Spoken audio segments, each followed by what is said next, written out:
বন্ধুরা, আজকের এই রাতের গল্পটা শুরু করার আগে তোমাদের একটা কথা বলি। পৃথিবীতে এমন কিছু রহস্য আছে যেগুলো মানুষের লোভ, ভয় আর ভাগ্য তিনটাকেই একসাথে বদলে দিতে পারে। আর আজ আমি তোমাদের শোনাতে চলেছি ঠিক তেমনই এক কিংবদন্তির গল্প। এমন এক গুহার গল্প যার ভিতরে লুকিয়েছিল পাহাড় সম সোনা। এমন এক গোপন মন্ত্রের গল্প যা উচ্চারণ করলেই খুলে যেত পাথরের দরজা। আর এমন এক সাধারণ গরিব মানুষের গল্প যার ভাগ্য একদিন হঠাৎ বদলে গিয়েছিল চিরতরে।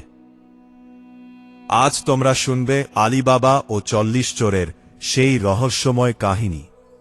তাই ভিডিওটা শেষ পর্যন্ত দেখো, কারণ এই গল্পে আছে রহস্য, ভয়, বিশ্বাসঘাতকতা আর এমন কিছু ঘটনা যেগুলো শুনলে তোমারও মনে হবে সত্যিই কি এমন গুহা পৃথিবীতে কোথাও ছিল।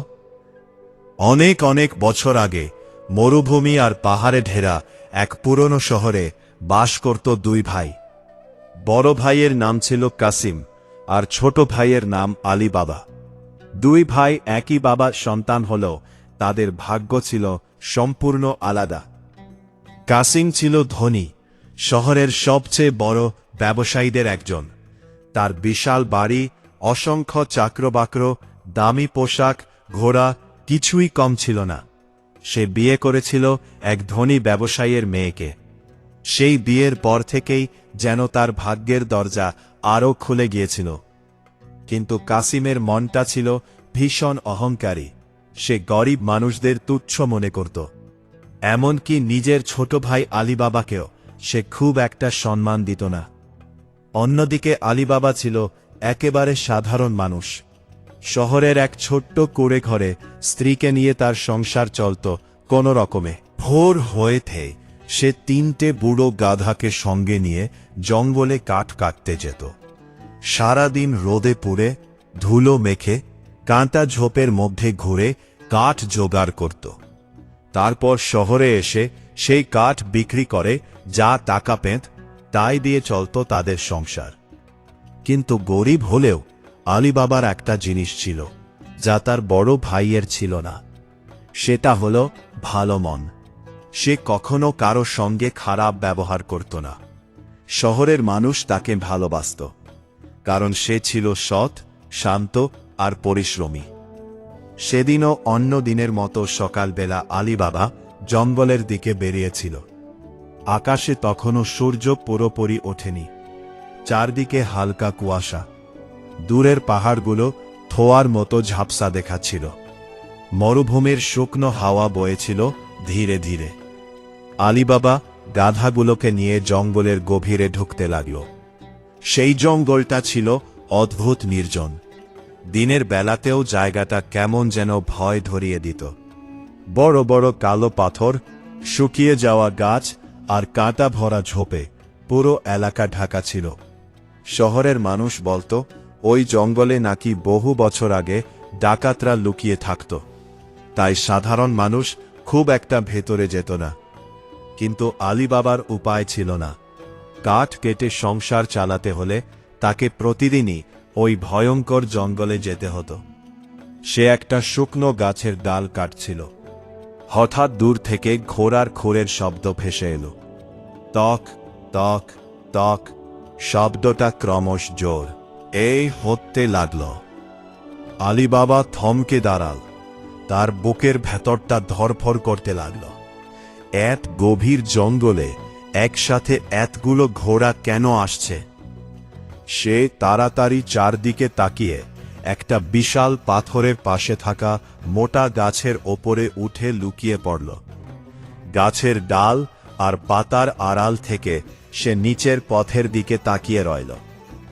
কিছুক্ষণের মধ্যেই দেখা গেল ৪০ জন ঘোড়াসওয়ার দ্রুত গতিতে জঙ্গলের ভেতরে ঢুকছে। সবার গায়ে কালো পোশাক, মুখ কাপড়ে ঢাকা, কোমরে তলোয়ার ঝুলছে। কারো হাতে বর্শা, কারো পিঠে ধনুক। তাদের চোখে মুখে এমন নিষ্ঠুরতা ছিল যেটা দেখলেই যে কেউ ভয়ে কেঁপে উঠবে। আলীবাবা নিঃশ্বাস বন্ধ করে তাকিয়ে রইল। তার বুঝতে বাকি রইল না, এরা সাধারণ মানুষ নয়, এরা ডাকাত। 40 জন ডাকাত এসে একটা বিশাল কালো পাথরের সামনে থামল।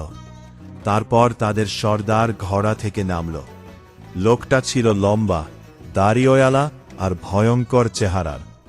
তার চোখ দুটো যেন আগুনের মতো জ্বলছিল। সে চারদিকে তাকাল, যেন নিশ্চিত হতে চাইছিল কেউ তাদের অনুসরণ করেছে না। আলীবাবা গাছের ওপরে জমে থাকা পাথরের মতো নিঃশব্দ হয়ে গেল। যদি একবারও তারা তাকে দেখে ফেলে তাহলে তার মৃত্যু নিশ্চিত। তারপর হঠাৎ সেই সর্দার পাথরের সামনে দাঁড়িয়ে জোরে বলল, খুল যা সিমসিম। মুহূর্তের মধ্যেই একটা অসম্ভব ঘটনা ঘটল। বিশাল কালো পাথরা গর্জনের শব্দ করে ধীরে ধীরে সরে যেতে লাগল, আর তার পেছনে দেখা দিল অন্ধকার একটা গুহার দরজা। আলীবাবার চোখ বিস্ময়ে বড় হয়ে গেল। সে নিজের চোখেই যেন বিশ্বাস করতে পারছিল না। এটা কি জাদু? এমন গুহা সে জীবনে কখনো দেখেনি। ডাকাতরা একে একে গুহার ভেতরে ঢুকতে লাগল। তাদের সঙ্গে ছিল অসংখ্য ভারী বস্তা। কিছুক্ষণ পর তারা আবার বেরিয়ে এলো। এবার তারার হাতে আরও বেশি সোনাদানা, রত্ন আর ধন ভর্তি থলে। সূর্যের আলো পড়তেই সেগুলো চকচক করে উঠল। আলীবাবার বুকের ভেতর কাঁপতে লাগল। তাহলে এই গুহা ডাকাতদের গুপ্তধনের ভাণ্ডার। সবাই বেরিয়ে আসার পর সর্দার আবার বলল, বন্ধ হয়ে যা সিমসিম। সঙ্গে সঙ্গে বিশাল পাথরা আবার আগের জায়গায় চলে এলো। মনে হচ্ছিল যেন সেখানে কখনো কোনো দরজাই ছিল না। তারপর 40 জন ডাকাত ঘোড়া ছুটিয়ে জঙ্গলের গভীরে মিলিয়ে গেল।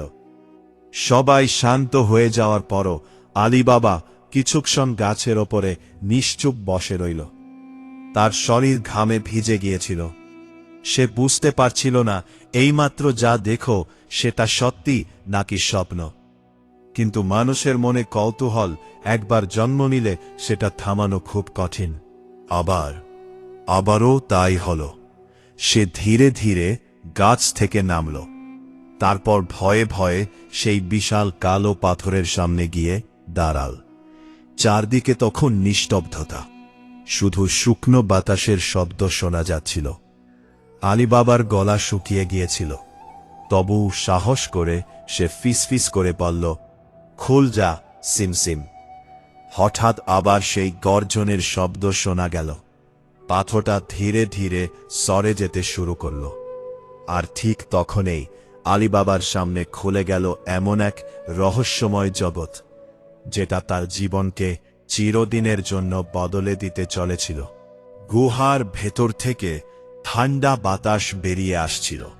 সেই বাতাসের সঙ্গে মিশেছিল পুরনো ধুলো আর ধাতুর অদ্ভুত গন্ধ।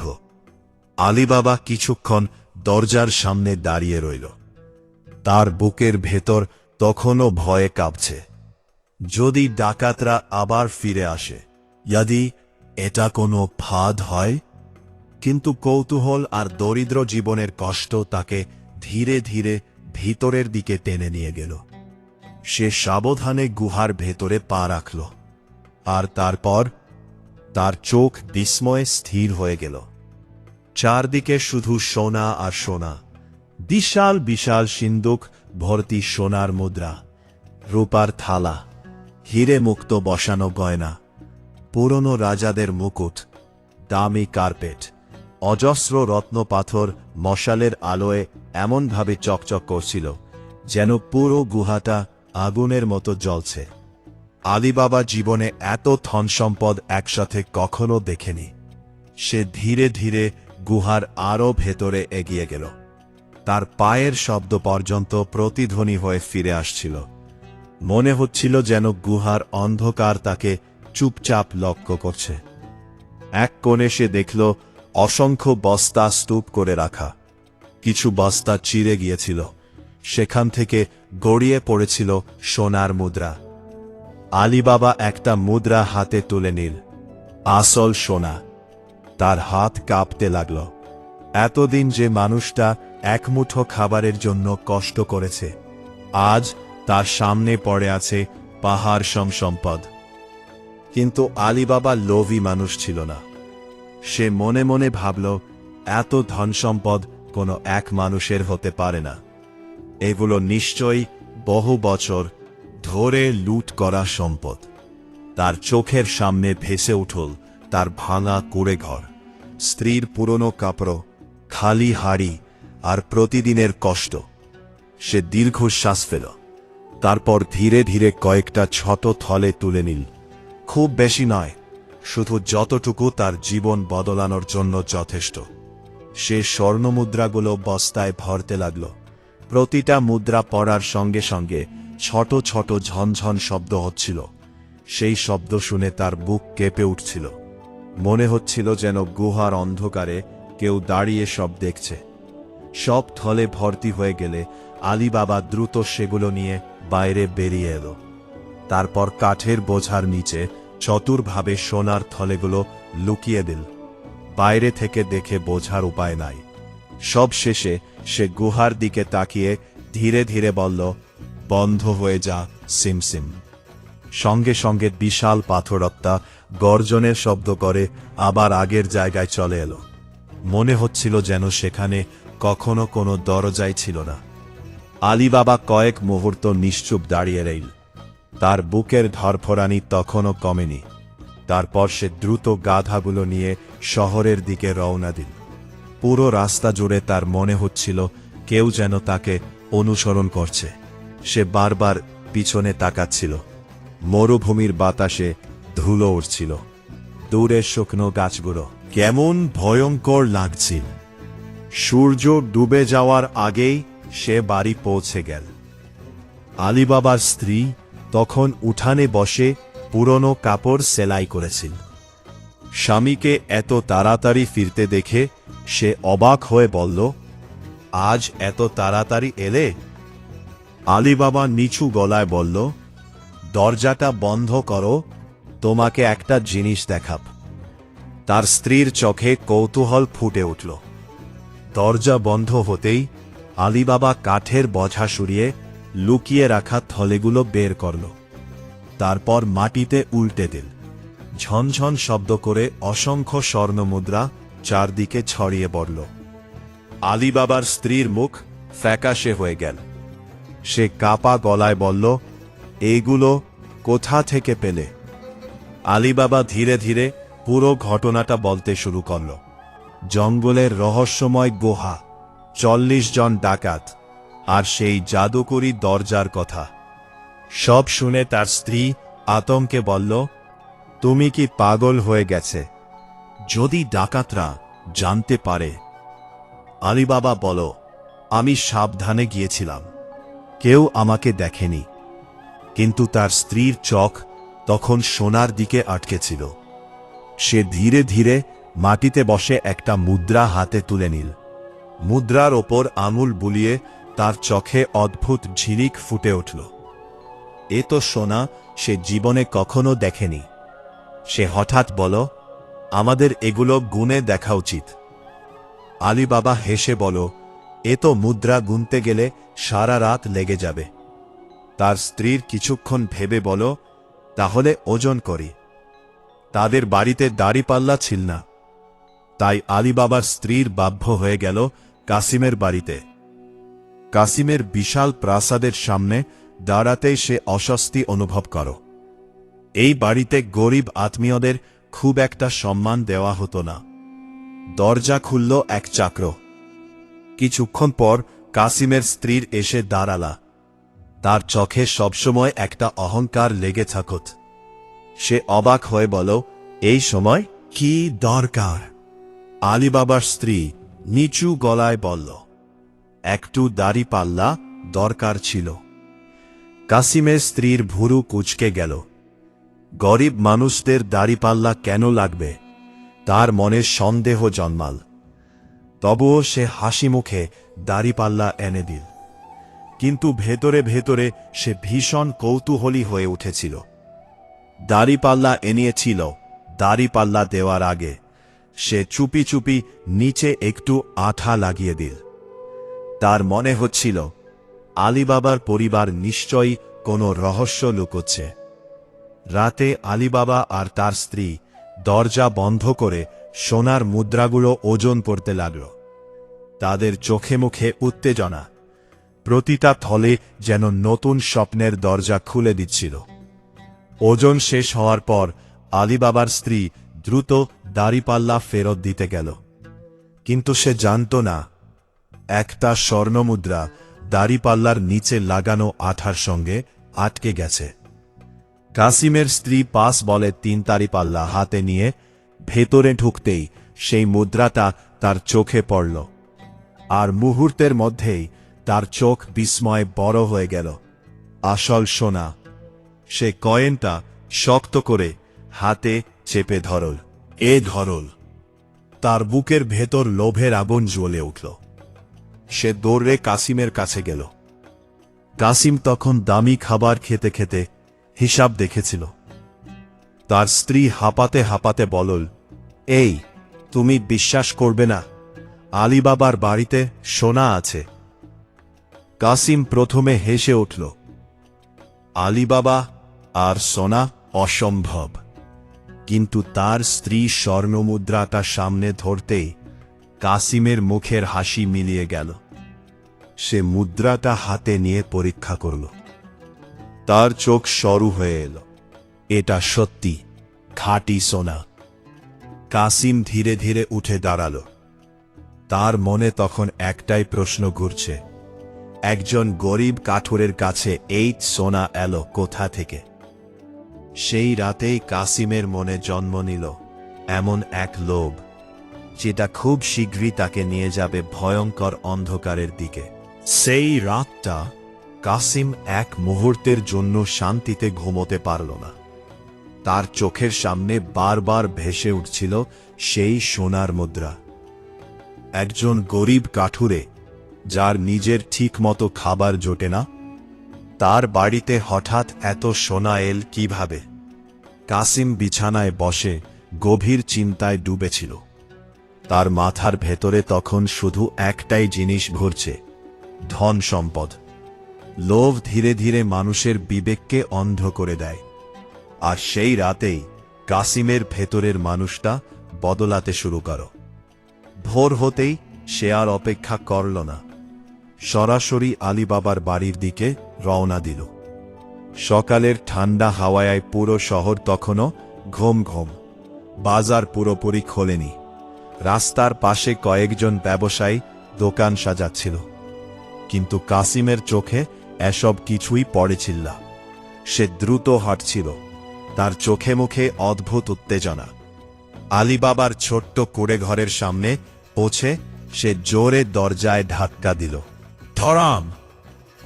ভেতর থেকে আলীবাবা ঘুম ঘুম চোখে দরজা খুলল। দরজার সামনে বড় ভাইকে দেখে সে অবাক হয়ে গেল। কাসিম ভেতরে ঢুকে নিচু গলায় বলল, আমার সঙ্গে চালাকি করার চেষ্টা করো না। আলীবাবা হতাভম্ব হয়ে বলল, কি হয়েছে? কাসিম পকেট থেকে সেই স্বর্ণমুদ্রাটা বের করল। সোনার মুদ্রা সকালের আলোয় চকচক করে উঠল। আলীবাবার মুখ ফ্যাকাশে হয়ে গেল। সে বুঝতে পারল সব ফাঁস হয়ে গেছে। কাসিম এবার ঠান্ডা গলায় বলল, সত্যি কথা বলো, এত সোনা কোথা থেকে পেলে? আলীবাবা কিছুক্ষণ চুপ করে রইল। সে বুঝতে পারছিল না কি করবে। কিন্তু কাসিম ধীরে ধীরে রেগে উঠছিল। তুমি যদি এখনই না বলো, তাহলে আমি শহরের লোকজনকে বলে দেব তুমি চুরি করেছ। আলীবাবা ভয় পেয়ে গেল। শেষ পর্যন্ত সে পুরো ঘটনাটা খুলে বলল। জঙ্গলের গভীরে লুকিয়ে থাকা রহস্যময় গুহা, 40 জন ডাকাত, আর সেই জাদুকরী শব্দ, খুল যা সিম সিম। সব শুনে কাসিমের চোখ চক চক করে উঠল। সে আর কিছুই শুনছিল না। তার মাথায় তখন শুধু সোনা, আগণিত সোনা। সে মনে মনে ভাবল, আলীবাবা যখন এত সোনা আনতে পারে, তাহলে আমি পুরো গুপ্তধনটাই নিয়ে আসব। তার চোখে তখন এক ধরনের পাগলামি ফুটে উঠেছিল। আলীবাবা সাবধান করে বলল, ভাই, জায়গাটা খুব বিপজ্জনক। ওরা ভয়ঙ্কর ডাকাত। কাসিম ঠান্ডা হেসে বলল, তুমি তোমার গরিবের মতো ভয় পেতে পারো, আমি না। সেই দিন দুপুরের আগেই কাসিম গোপনে প্রস্তুতি নিতে শুরু করল। সে কয়েকটা শক্তিশালী খাচ্ছর প্রস্তুত করল, বড় বড় খালি বস্তা নিল। তার মাথায় তখন একটাই চিন্তা, আজ সে পৃথিবীর সবচেয়ে ধনী মানুষ হয়ে ফিরবে। বিকেলের দিকে সে একাই জঙ্গলের দিকে রওনা দিল। সূর্য তখন পশ্চিমে ঢলে পড়ছে। মরুভূমির বাতাস গরম আর শুষ্ক। জঙ্গলের ভেতরে ঢুকতেই চারদিক অদ্ভুত নিস্তব্ধ হয়ে গেল। শুকনো পাতার ওপর খাচ্ছরগুলোর পায়ের শব্দ কেমন ভয়ঙ্কর লাগছিল।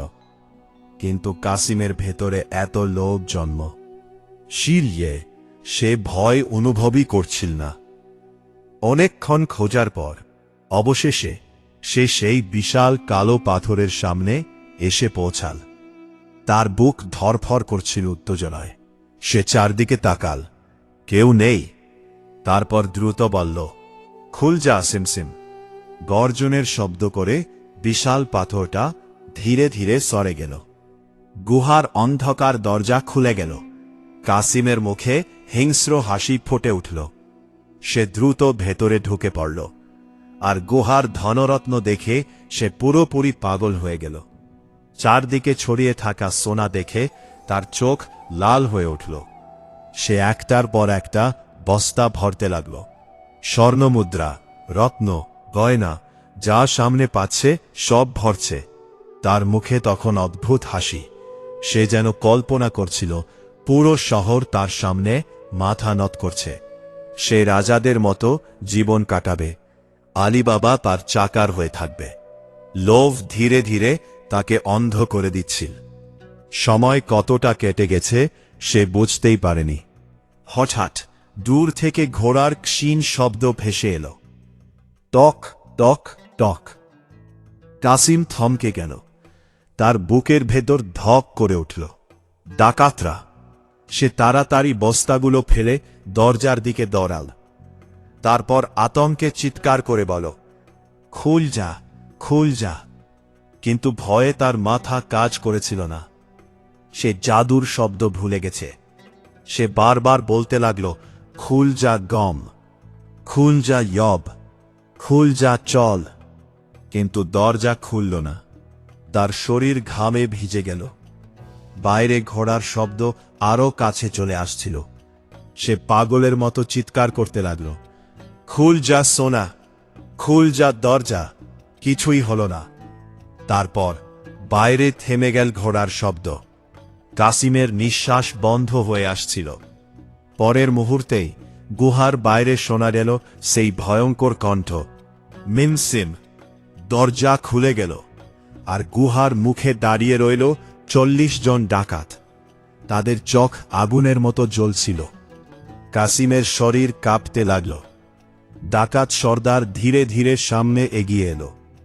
তার কণ্ঠ বরফের মতো ঠান্ডা। তাহলে আমাদের গুপ্তধনের খবর কেউ জেনে গেছে। কাসিম হাঁটু গেড়ে পড়ে গেল। আমি কাউকে কিছু বলবো না। কিন্তু ডাকাতদের চোখে কোনো দয়া ছিল না। সর্দার ধীরে ধীরে তলোয়ার বের করল। গুহার মশালের আলোয় তলোয়ারটা চকচক করে উঠল। কাসিম কাঁদতে লাগল, দয়া করুন। কিন্তু পরের মুহূর্তেই পুরো গুহায় ভেসে উঠল তার আতঙ্কিত চিৎকার। তারপর সব আবার নিস্তব্ধ হয়ে গেল। রাত গভীর হয়ে গেল, কিন্তু কাসিম আর বাড়ি ফিরল না। তার স্ত্রী উদ্বিগ্ন হয়ে উঠল। সে বারবার দরজার দিকে তাকাচ্ছিল। ভোর হয়ে গেল, তবু কাসিমের কোনো খবর নেই। শেষ পর্যন্ত সে ছুটে গেল আলীবাবার বাড়িতে। কাঁদতে কাঁদতে বলল, তোমার ভাই এখনো ফেরেনি। আলীবাবার বুক কেঁপে উঠল। সে সঙ্গে সঙ্গেই বুঝতে পারল কি হয়েছে। তার মুখ ফ্যাকাশে হয়ে গেল, কিন্তু সে কাউকে কিছু বলল না। সকালের আলো ফুটতেই সে একা জঙ্গলের দিকে রওনা দিল। তার বুকের ভেতর অদ্ভুত ভয় জমে উঠছিল। জঙ্গলের বাতাস আজ আরো ভারী লাগছিল। পাখির ডাক পর্যন্ত শোনা যাচ্ছিল না। অবশেষে সে সেই কালো পাথরের সামনে এসে দাঁড়াল। তার গলা শুকিয়ে গিয়েছিল। সে ধীরে ধীরে বলল, খুল যা সিমসিম। দরজা খুলতেই গুহার ভিতরকার দৃশ্য দেখে তার শরীর ঠান্ডা হয়ে গেল।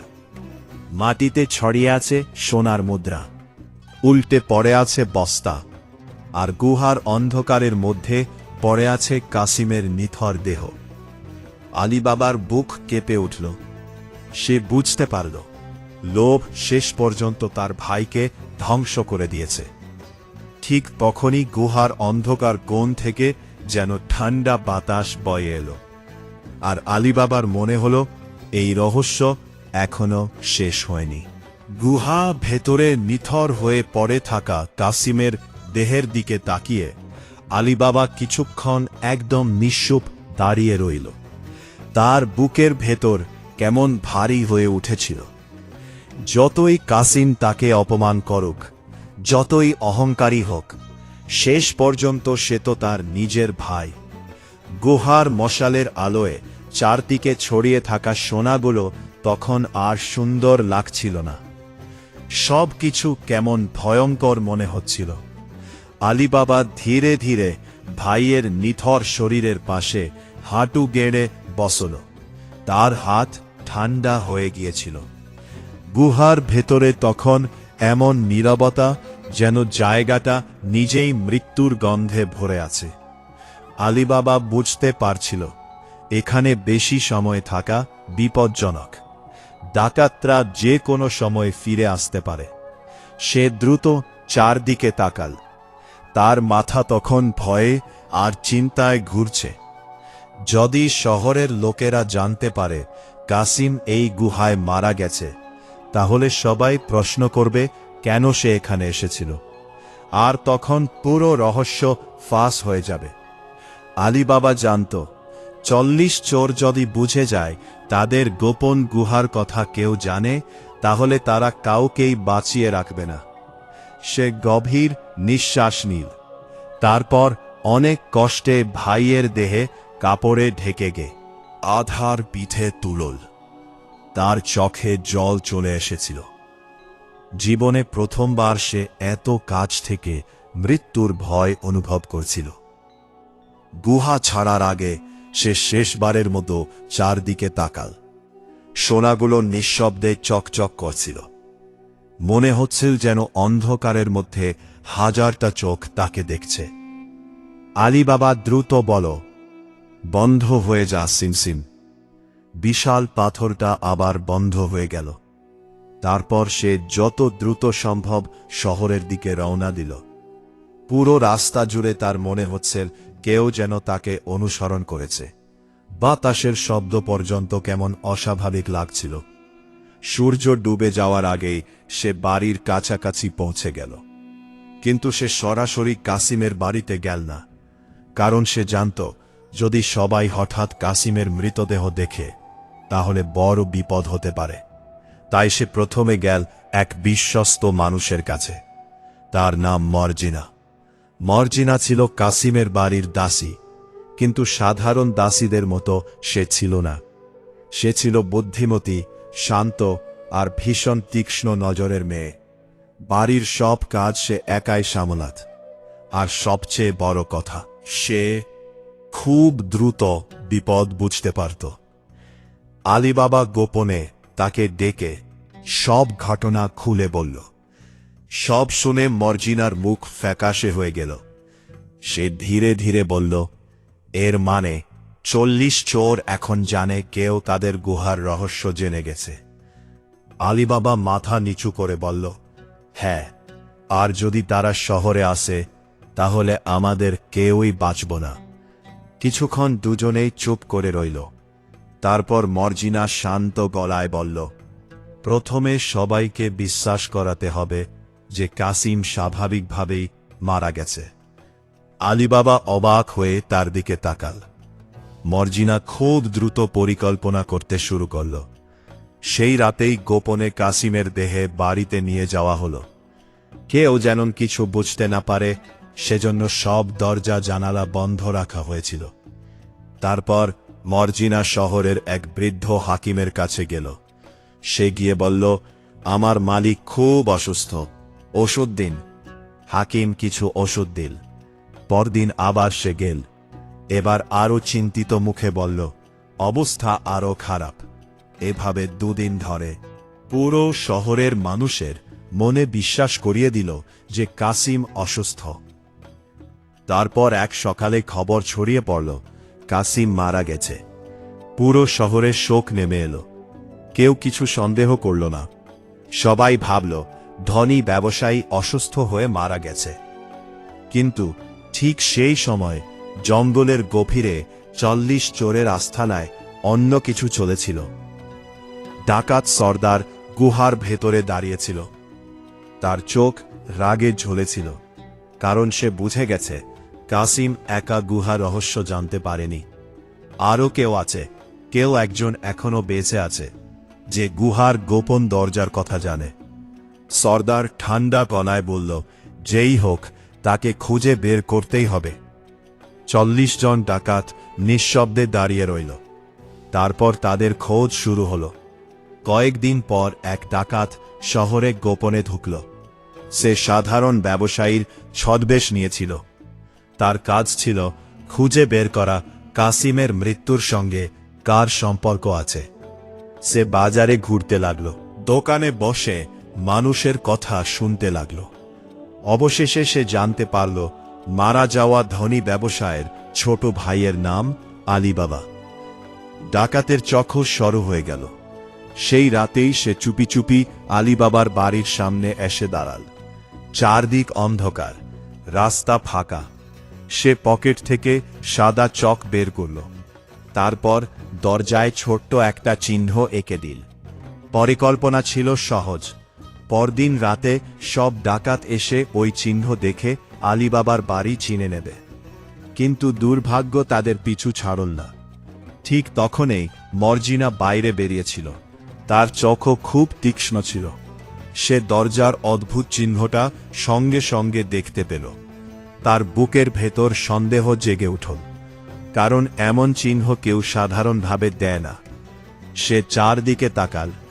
রাস্তায় কেউ নেই, কিন্তু মর্জিনা বুঝে গেল বিপদ খুব কাছে চলে এসেছে। সে কিছুক্ষণ চিন্তা করল। তারপর হঠাৎ একটা বুদ্ধি মাথায় এলো। সে দ্রুত আশেপাশের সব বাড়ির দরজায় একই রকম সাদা চিহ্ন এঁকে দিল। পুরো রাস্তার প্রতিটা দরজায় একই দাগ। পরদিন গভীর রাতে ডাকাত সর্দার তার লোকদের নিয়ে শহরে এল। কিন্তু এসে সবাই হতবাক হয়ে গেল, কারণ পুরো রাস্তার প্রতিটা বাড়ির দরজায় একই চিহ্ন। কোনটা আলীবাবার বাড়ি বোঝার উপায় নেই। সর্দারের চোখ রাগে লাল হয়ে উঠল। সে বুঝতে পারল কেউ তাদের পরিকল্পনা বুঝে ফেলেছে। তার সন্দেহ আরও গভীর হয়ে গেল। সে ঠান্ডা গলায় বলল, যে আমাদের সঙ্গে খেলছে সে খুব চালাক। তারপর রাগে সে সেই ডাকাতকেই শাস্তি দিল যে ভুল করেছিল। কিন্তু এখানেই শেষ নয়। পরের দিন আরেক ডাকাত নতুন পরিকল্পনা নিয়ে শহরে এল। এবার সে লাল রং দিয়ে গোপন চিহ্ন দিল। কিন্তু আবারও মর্জিনা সেটা দেখে ফেলল, আর আগের মতোই পুরো এলাকায় একই চিহ্ন এঁকে দিল। রাতের অন্ধকারে আবারও ডাকাতরা বিভ্রান্ত হয়ে গেল। সর্দারের মুখ তখন ভয়ঙ্কর হয়ে উঠেছে। সে বুঝতে পারছিল আলীবাবার বাড়িতে এমন কেউ আছে যে তাদের প্রতিটা চাল বুঝে ফেলছে, আর সেই মানুষটা তাদের জন্য বড় বিপদ হয়ে দাঁড়ায়। ডাকছে। সেই রাতেই ডাকাত সর্দার একা বসে নতুন পরিকল্পনা করতে লাগল। তার চোখে তখন শুধু প্রতিশোধের আগুন। সে ধীরে ধীরে ফিসফিস করে বলল, এবার আমি নিজেই যাব। সেই রাতের পর থেকে আলীবাবার বাড়ির চারপাশে যেন অদৃশ্য ভয়ের ছায়া নেমে এলো। দিনের বেলায় সবকিছু স্বাভাবিক দেখালেও রাত হলেই বাতাস কেমন ভারী হয়ে উঠত। ছোট্ট শব্দেও আলীবাবার বুক কেঁপে উঠত। সে বুঝতে পারছিল 40 চোর এত সহজে হাল ছাড়বে না। আর অন্যদিকে ডাকাত সর্দারের মাথায় তখন একটাই চিন্তা, প্রতিশোধ। সে বুঝে গিয়েছিল তার লোকেরা বারবার ব্যর্থ হচ্ছে, কারণ আলীবাবার বাড়িতে এমন কেউ আছে যে অত্যন্ত বুদ্ধিমান। তাই এবার সে নিজেই পরিকল্পনা করল, এমন এক পরিকল্পনা যেটা শুনলে যে কেউ শিউরে উঠবে।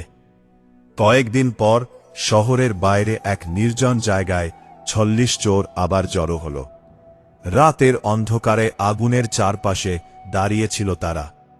ডাকাত সর্দারের চোখে তখন ঠান্ডা আগুন জ্বলেছিল। সে ধীরে ধীরে বলল, আজ রাতেই সব শেষ হবে। তারপর সে নিজের পরিকল্পনা খুলে বলল। পরিকল্পনা শুনে অন্য ডাকাতদের মুখে হিংস্র হাসি ফুটে উঠল। পরদিন সকাল থেকেই প্রস্তুতি শুরু হয়ে গেল। বড় বড় উনুনে ফুটতে লাগল তেল।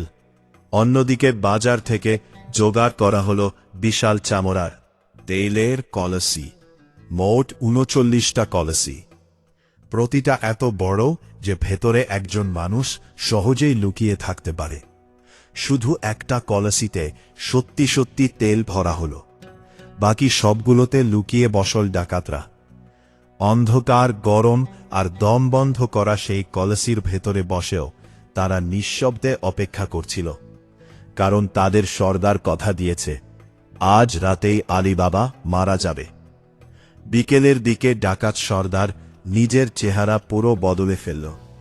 সে দামি ব্যবসায়ীর পোশাক পরল, মুখে ভদ্র মানুষের হাসি, চোখে শান্ত ভাব। দেখে বোঝার উপায় নেই যে এই লোকটাই ভয়ঙ্কর ৪০ চোরের নেতা। তারপর কয়েকটা গাধার পিঠে সেই বিশাল কলসিগুলো চাপিয়ে শহরের দিকে রওনা দিল। সূর্য তখন ডুবে যাচ্ছে, আকাশ লাল হয়ে উঠেছে, পুরো শহরে সন্ধ্যার আলো জ্বলতে শুরু করেছে। ঠিক সেই সময় সে আলীবাবার বাড়ির সামনে এসে দাঁড়াল। আলীবাবা তখন উঠানে বসেছিল। অচেনা ব্যবসায়ীকে দেখে সে এগিয়ে এল। ডাকাত সর্দার ক্লান্ত মুখ করে বলল, আর থেকে এসেছি, রাত হয়ে গেছে, থাকার কোনো জায়গা পাচ্ছি না। আপনি কি আজকে রাতটা আশ্রয় দিতে পারবেন? আলীবাবা ছিল দয়ালু মানুষ, সে কিছুই সন্দেহ করেন না। হেসে বল, অবশ্যই, অতিথি আল্লাহর রহমত। সর্দারের ঠোঁটে হালকা হাসি ফুটল। সে মনে মনে ভাবল, আজ রাতেই তোমার শেষ রাত। গাধাগুলোকে উঠানে রাখা হলো। এক সারিতে রাখা বিশাল তেলের কলসিগুলো অন্ধকারে কেমন ভয়ঙ্কর লাগছিল। মর্জিনা দূর থেকে সব দেখছিল। তার চোখ সবসময় অন্যদের চেয়ে বেশি লক্ষ্য করত। প্রথম দেখাতেই লোকটাকে তার অদ্ভুত লাগল। ব্যবসায়ীর পোশাক হলেও তার চোখে ছিল অন্যরকম নিষ্ঠুরতা। আর সবচেয়ে অদ্ভুত লাগছিল, এত রাতে এতগুলো তেলের কলসি নিয়ে কেউ কেন ঘুরবে। তার মনে হালকা সন্দেহ জন্মাল, কিন্তু সে কিছু বলল না। রাত গভীর হতে লাগল। খাওয়া দাওয়ার পর আলীবাবা অতিথিকে ঘুমানোর ব্যবস্থা করে দিল। ডাকাত সর্দার শান্ত মুখে শুয়ে রইল, কিন্তু তার চোখে ঘুম ছিল না। সে শুধু অপেক্ষা করছিল সঠিক সময়ের। পরিকল্পনা ছিল মাঝরাতে সে বাইরে এসে গোপন সংকেত দেবে, আর সঙ্গে সঙ্গে কলসির ভেতরে লুকিয়ে থাকা ডাকাতরা বেরিয়ে এসে পুরো বাড়ির সবাইকে হত্যা করবে।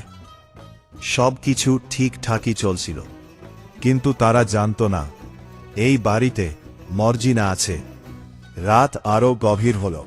চারদিকে নিস্তব্ধতা, দূরে কুকুরের ডাক শোনা যাচ্ছিল। ঠিক তখন মর্জিনা রান্নাঘরে গেল। সে দেখল প্রদীপের তেল শেষ হয়ে গেছে। তেল আনার জন্য সে উঠানে রাখা কলসিগুলোর দিকে গেল। তার হাতে ছোট্ট একটা বাতি ছিল। অন্ধকারে সেই আলো দুলছিল।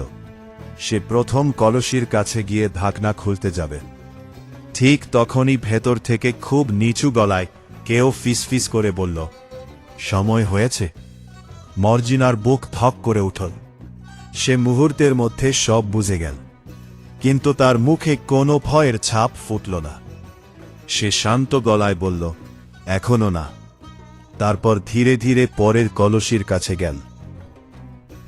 এতর থেকে ফিসফিস আওয়াজ। আমরা কি বের হব?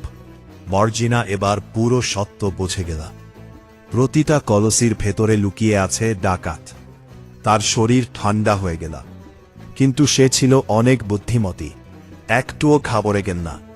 সে একে একে সব কলসির কাছে গিয়ে একই উত্তর দেল, এখনো না। শেষ কলসিটায় সত্যি সত্যি তেল ছিল। মর্জিনা দ্রুত রান্না করে ফিরে এলা। তার বুকের ভেতর জোরে ধরপড় করেছিল।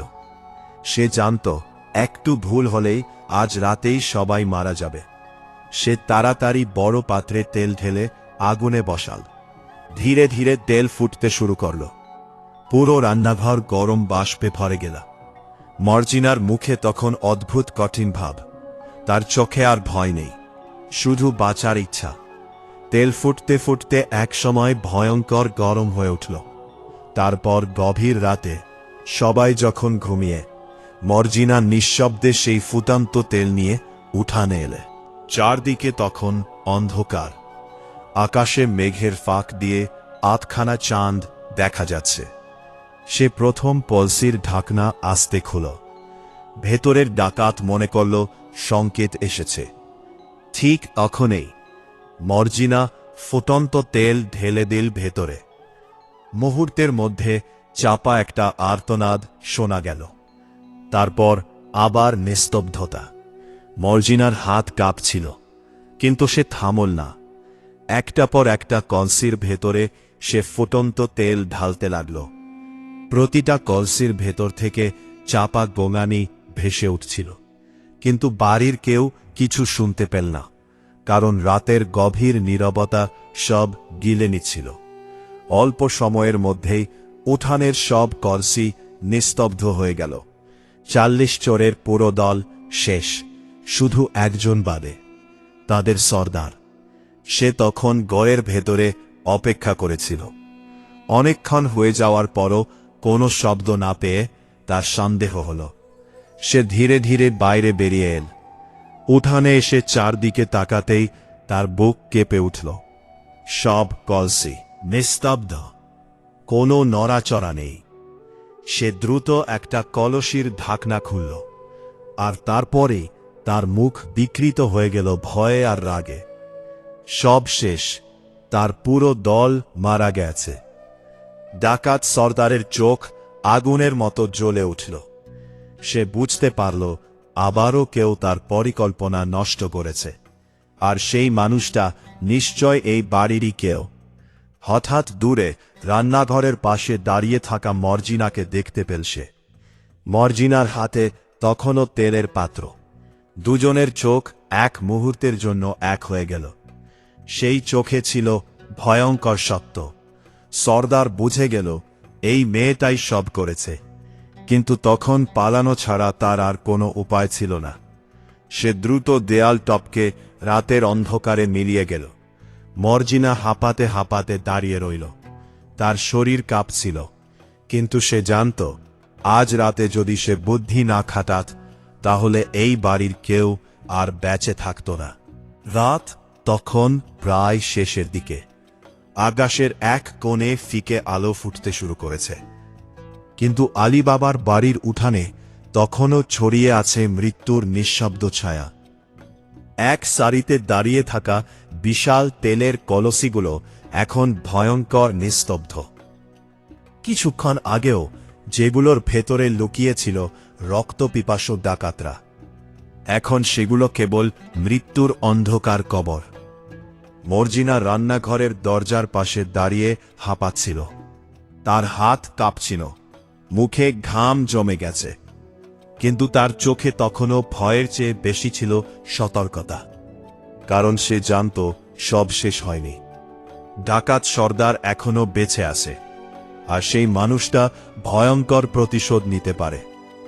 ঠিক তখনই ভোরের আজানের শব্দ ভেসে এল দূরের মসজিদ থেকে। আলীবাবার ঘুম ভাঙল।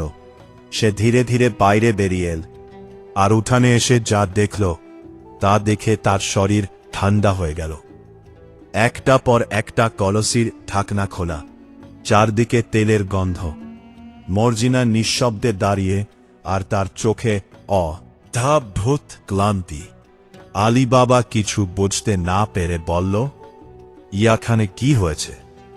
মরজিনা ধীরে ধীরে সব ঘটনা খুলে বলল। কিভাবে সে কলসির ভেতর থেকে মানুষের গলা শুনেছে, কিভাবে বুঝেছে এরা ডাকাত, আর কিভাবে ফুটন্ত তেল ঢেলে সবাইকে শেষ করেছে। সব শুনে আলী বাবা স্তব্ধ হয়ে গেল। তার মুখ শুকিয়ে গেল।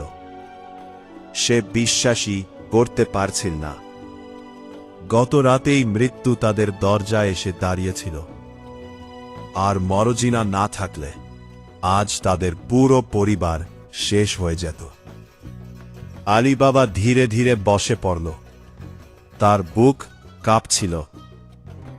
কিছুক্ষণ পরে সে নিচু গলায় বলল, তুমি আজ আমাদের জীবন বাঁচিয়েছে। মরজিনা মাথা নিচু করে রাইল।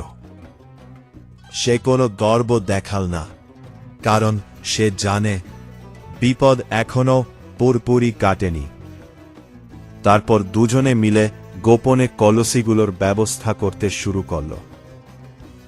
ভোরের আলো পুরোপুরি ছড়িয়ে পড়ার আগে সবকিছু লুকিয়ে ফেলতে হবে, না হলে শহরের লোকেরা সন্দেহ করবে। আবা বাড়ির পেছনে একটা বড় গর্ত খুঁড়তে লাগল। মর্জিনা একে একে কলসিগুলো টেনে নিয়ে আসছিল। কাজটা ছিল ভীষণ কঠিন, কিন্তু তারা জানত এই রহস্য বাইরে বেরোলে সবাই বিপদে পড়বে। সূর্য ওঠার আগেই সব শেষ হলো। উঠান আবার আগের মতো পরিষ্কার হয়ে গেল। মনে হচ্ছিল যেন রাতে কিছুই ঘটেনি। শুধু একটা জিনিস বদলে গিয়েছিল, আলী বাবার মন। সে এখন বুঝতে পারছে এই গুপ্তধনের রহস্য তাকে কত বড় বিপদের মধ্যে ফেলে দিয়েছে। কিন্তু অন্যদিকে জঙ্গলের গভীরে ডাকাত সর্দারের অবস্থা ছিল আরও ভয়ঙ্কর। সে একা ঘোড়া ছুটিয়ে মরুভূমির মধ্যে দিয়ে পালাচ্ছিল। তার চোখ রক্তের মতো লাল। মাথায় তখন শুধু একটাই দৃশ্য ঘুরছে, তার পুরো দল শেষ হয়ে গেছে। 40 চোরের ভয়ঙ্কর দল, যাদের নাম শুনে শহরের মানুষ কাঁপত, তাদের সবাই মারা গেছে। আর এর জন্য দায়ী একটা দাসী মেয়ে। সর্দার দাঁত চেপে ঘোড়া থামাল। তার বুকের ভেতর প্রতিশোধের আগুন জ্বলছিল। সে আকাশের দিকে তাকিয়ে ফিসফিস করে বলল, আমি ওদের কাউকে ছাড়ব না। তার চোখে তখন এমন হিংস্রতা ছিল যেটা সাধারণ মানুষের চোখে খুব কম দেখা যায়। পরের কয়েকদিন শহর একদম শান্ত ছিল। কেউ কোনো অস্বাভাবিক কিছু টের পেল না। আলী বাবাও ধীরে ধীরে স্বাভাবিক জীবনে ফিরে যাওয়ার চেষ্টা করছিল। কিন্তু রাতে ঘুমোতে গেলেই তার চোখের সামনে ভেসে উঠত সেই গুহা, সোনার স্তূপ আর ভাইয়ের নিথর দেহ। অন্যদিকে মর্জিনা আগের চেয়ে আরও সতর্ক হয়ে উঠেছিল। সে বাড়ির আশেপাশে সব সময় নজর রাখত, কারণ তার মনে হচ্ছিল ডাকাত সর্দার আবার ফিরবে। আর তার সেই সন্দেহ ভুল ছিল না। একদিন দুপুরে শহরে নতুন এক ব্যবসায়ী এলো। লোকটা খুব ভদ্র, দামি পোশাক পরা, মুখে শান্ত হাসি।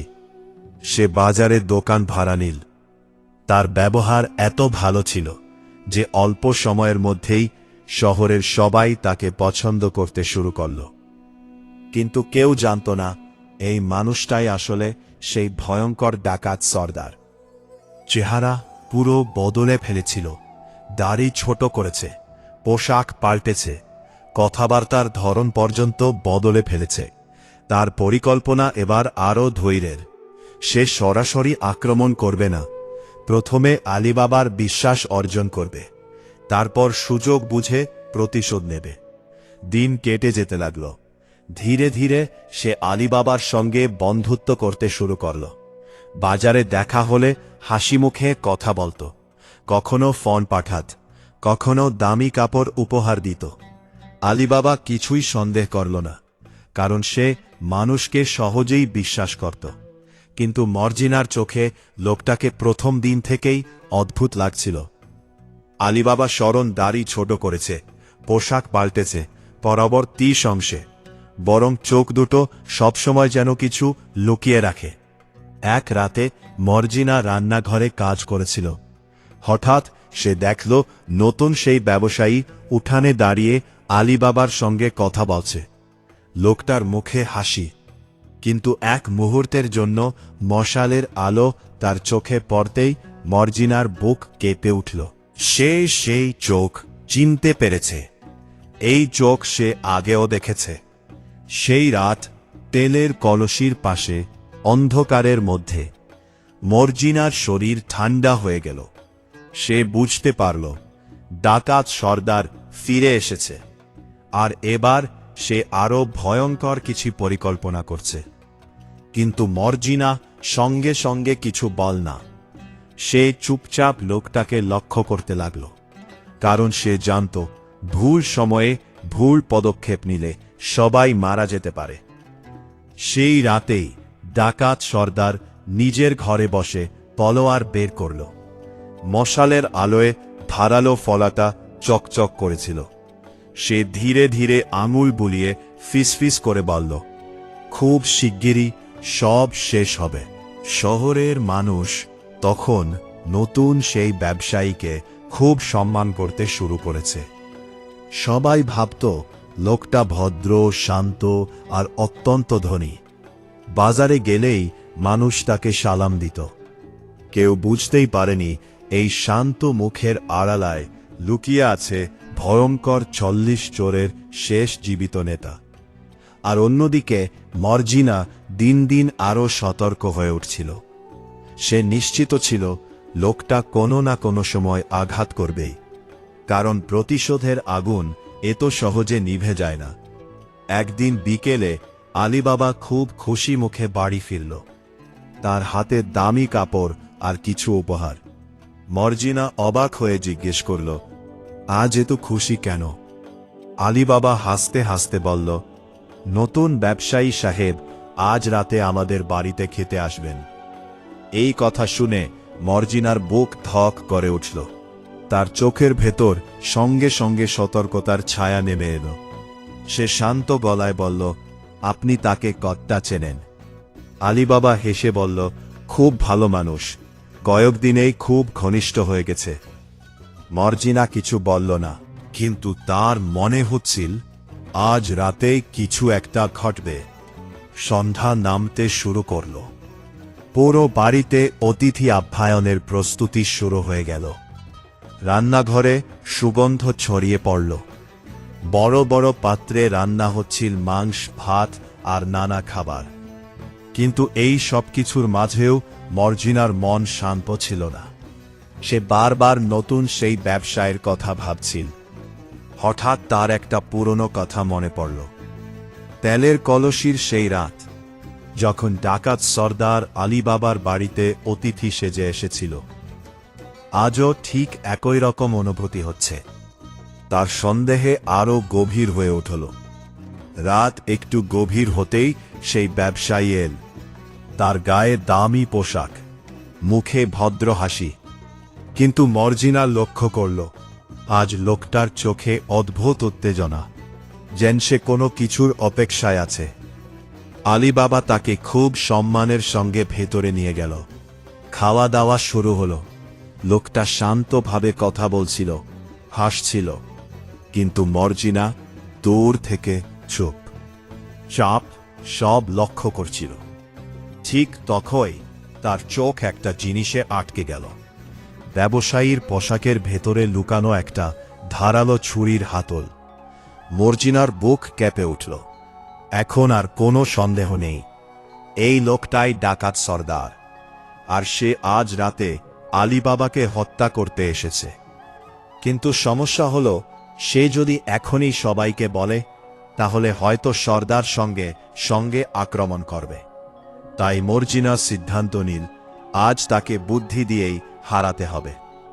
খাওয়া শেষ হওয়ার পর আলীবাবা খুশি হয়ে বলল, আজ অনেকদিন পর এত ভালো সন্ধ্যা কাটছে। ডাকাত সর্দার হালকা হেসে মাথা নাড়ল, কিন্তু তার হাত ধীরে ধীরে পোশাকের ভেতরের ছুরির দিকে এগোচ্ছিল। ঠিক তখনই মর্জিনা সামনে এসে দাঁড়াল। সে মাথা নিচু করে বলল, মালিক, অতিথির সম্মানে আমি কি একটা নাচ পরিবেশন করতে পারি? আলীবাবা হেসে বলল, অবশ্যই। ডাকাত সর্দারও রাজি হল, কারণ সে ভাবছিল নাচ শেষ হলেই সে সুযোগ পাবে। মরজিনা দ্রুত নিজের ঘরে গেল। কিছুক্ষণ পর সে ফিরে এল নাচের পোশাকে। তার হাতে ছোট ছোট ঝুনঝুনি বাঁধা, আর কোমরে ঝুলছিল একটা চিকন ধারালো ছুরি। মশালের আলোয় ছুরিটা হালকা চকচক করেছিল। ঘরের পরিবেশ হঠাৎ বদলে গেল। মরজিনা ধীরে ধীরে নাচ শুরু করল। তার পায়ের ঝুনঝুনির শব্দ পুরো ঘরে ছড়িয়ে পড়ল।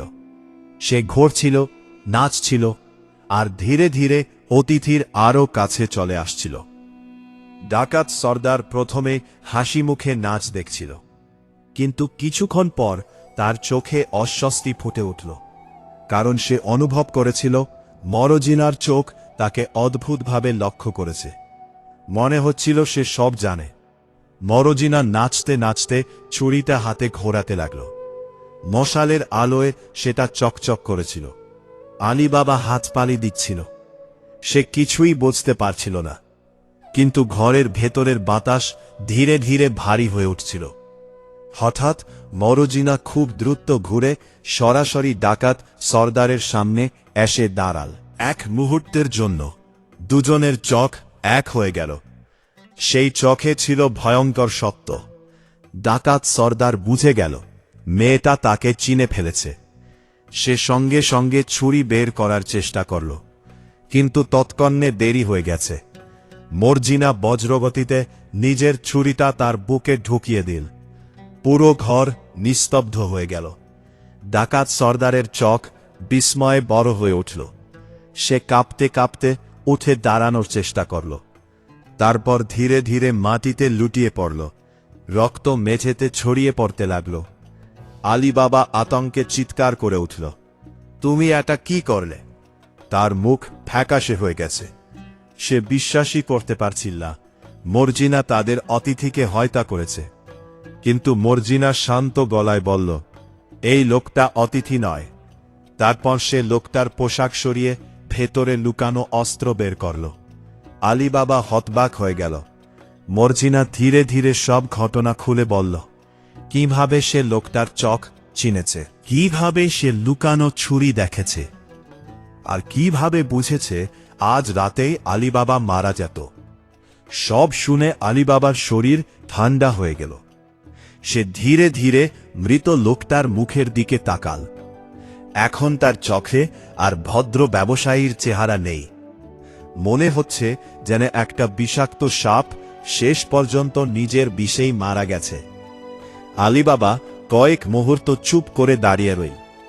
তারপর ধীরে ধীরে মর্জিনার দিকে তাকাল। তার চোখ ভিজে উঠেছিল।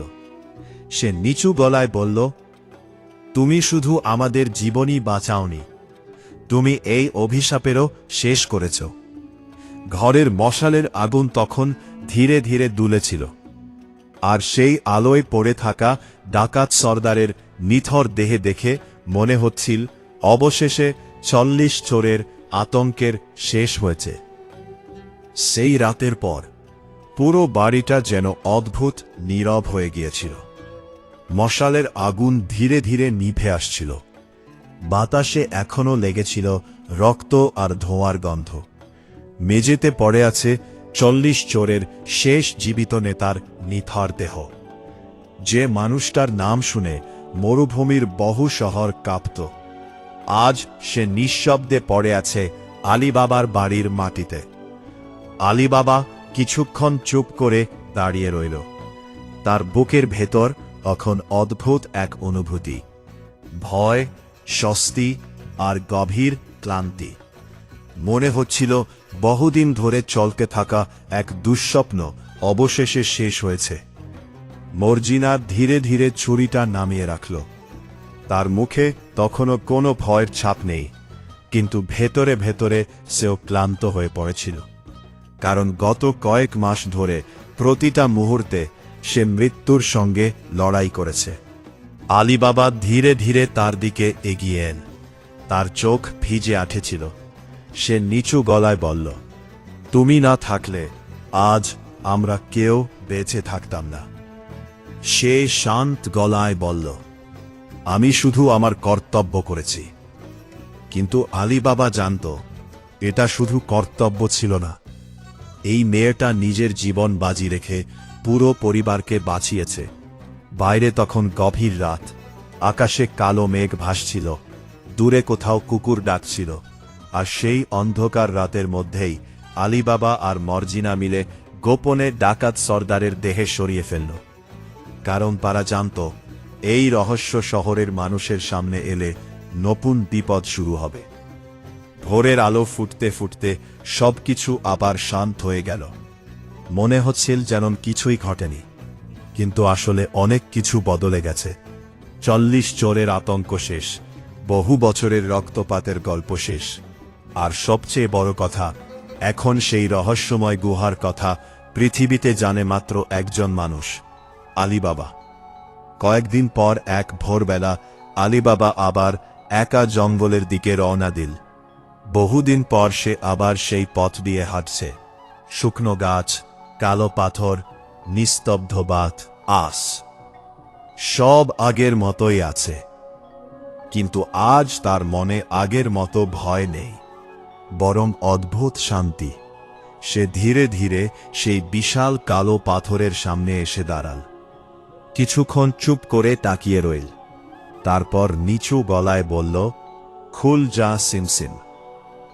গর্জনের শব্দ করে পাথরটা আবার সরে গেল। অন্ধকার গুহার দরজা খুলে গেল। আলীবাবা ধীরে ধীরে ভেতরে ঢুকল। গুহাটা আজ আরও বেশি নীরব লাগছিল। চারদিকে ছড়িয়ে আছে অগণিত ধনরত্ন।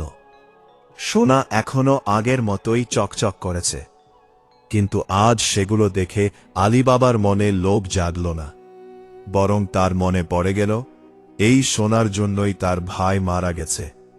এই সোনার জন্যই এত মানুষ রক্ত ঝরিয়েছে। সে ধীরে ধীরে গুহার মাঝখানে দাঁড়াল। তার চোখে তখন গভীর চিন্তা। সে বুঝতে পারল, ধন সম্পদ মানুষকে সুখ দিতে পারে, কিন্তু অতিরিক্ত লোভ মানুষকে ধ্বংস করতে পারে। কাসিমের কথা মনে পড়েই তার বুকটা ভারী হয়ে উঠল। যদি তার ভাই লোভ না করত, তাহলে হয়তো সে এখনো বেঁচে থাকত। গুহার ভেতরের ঠান্ডা বাতাস ধীরে ধীরে বইছিল। মনে হচ্ছিল যেন এই অন্ধকার জায়গাটা বহু বছরের রক্তাক্ত ইতিহাস নিজের মধ্যে লুকিয়ে রেখেছে। আলীবাবা সিদ্ধান্ত নিল, সে এই গুপ্তধনের কথা আর কাউকে জানাবে না, কারণ কিছু রহস্য গোপন থাকাই ভালো। সে শুধু যতটুকু দরকার ততটুকুই নেবে, বাকি সব এখনেই থাকবে অন্ধকারের মধ্যে চিরকাল। তারপর সে কয়েকটা ছোট থলেতে কিছু সোনা ভর আগের মতোই কাঠের নিচে লুকিয়ে রাখল। তারপর শেষবারের মতো গুহার দিকে মনে তাকাল। গুহার দেয়ালে মশালের আলো কাঁপছিল, আর সেই আলোয় সোনাগুলোকে কেমন অভিশপ্ত লাগছিল। আলীবাবা ধীরে ধীরে বলল, বন্ধ হয়ে যা সিমসিম। বিশাল পাথরটা আবার গর্জনের শব্দ করে বন্ধ হয়ে গেল। মনে হলো যেন পৃথিবীর বুকের ভেতর আরেকটা রহস্য চিরদিনের জন্য লুকিয়ে গেল। বছর কেটে যেতে লাগল। আলীবাবার জীবন ধীরে ধীরে বদলে গেল। সে আর আগের মতো গরিব থাকল না, কিন্তু সে কখনো অহংকারী হয়নি। সে গরিব মানুষদের সাহায্য করত, ক্ষুধার্তের খাবার দিত, কারণ সে জানত গরিব মানুষের কষ্ট কেমন হয়। আর মর্জিনা, আলীবাবা তাকে আর কখনো দাসী হিসেবে দেখেনি। সে তাকে পরিবারের একজন সদস্যের মতো সম্মান দিল, কারণ মর্জিনা শুধু একটা বাড়ি নয়, একটা পুরো পরিবারেরকে মৃত্যুর হাত থেকে বাঁচিয়েছিল। শহরের মানুষ জানত না এই পরিবারের পেছনে কত বড় রহস্য লুকিয়ে আছে। তারা শুধু দেখত এক সময়ের গরিব কাঠুরে এখন সম্মানিত মানুষ হয়ে উঠেছে। কিন্তু রাতের বেলায় যখন মরুভূমির ঠান্ডা বাতাস বইত আর দূরের পাহাড় অন্ধকারে ঢেকে যেত, তখন মাঝে মাঝে আলী বাবার মনে পড়ত সেই ভয়ঙ্কর গুহার কথা। মনে পড়ত খুল যা সিমসিম, আর তার বুকের ভেতর কেমন ঠান্ডা অনুভূতি জেগে উঠত। কারণ সে জানত পৃথিবীর সবচেয়ে বিপজ্জনক জিনিস তলোয়ার নয়, সবচেয়ে বিপজ্জনক জিনিস হল মানুষের লোভ। আর সেই লোভই একদিন 40 চোরের সাম্রাজ্য ধ্বংস করে দিয়েছিল। তো বন্ধুরা, আজকের এই রহস্যময় গল্পটা যদি তোমাদের ভালো লেগে থাকে তাহলে ভিডিওটাকে একটা লাইক করে দিও।